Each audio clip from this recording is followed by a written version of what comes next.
নাও খাই দেখো কেমন হচ্ছে। পিঠা বানাইছো? হুম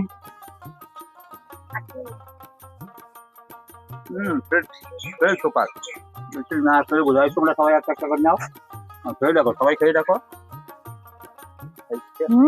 একটা নে, দারুণ।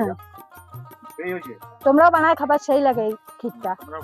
এই দেখো আজকে আমাদের বাড়িতে হবে চিতই পিঠা। তো এই যে চালের গুঁড়া হয়ে গেছে, আর চালের গুঁড়াটা সত্যি বলতে মিক্সচারেই করা হয়েছে, মানে ঢেঁকিটা এখনো পরিষ্কার হয় নাই।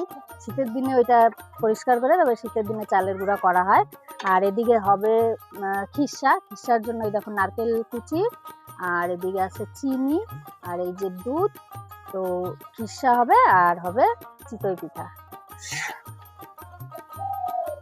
দেওয়া হলো জল খিরসার জন্য, দিয়ে দিল দুধ। থাক থাক থাক।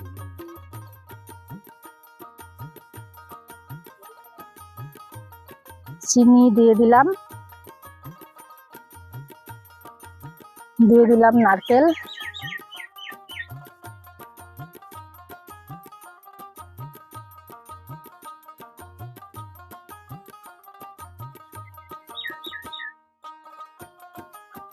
তো এখন দেখো ফুটে গেছে একদম দুধটা। নারকেল দেওয়ার পরে চিনি দেওয়ার পরে এখন দিয়ে দিব চালের গুঁড়াটা। আর এইটা হলো আর একটা আইটেম, ফলসি দিয়ে খাওয়া হবে, আমের ফলসি। দেখো দিয়ে দিলাম।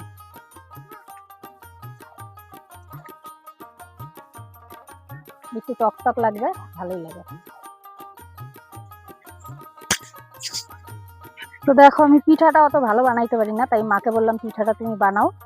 আর ওইটা হয়ে গেছে খিরসাটা, ওইখানেও মা অনেক হেল্প করলো, কারণ এগুলো তো সবসময় বানানো হয় না। আমি দেখি কিন্তু মা যেহেতু বানায় পাশে বসে দেখি। তো দেখো এখানে বসানো হয়ে গেছে। ওই দেখো চিতই পিঠা দিয়ে দিল। এটাকে আমরা সাজের পিঠাও বলি, তাই না?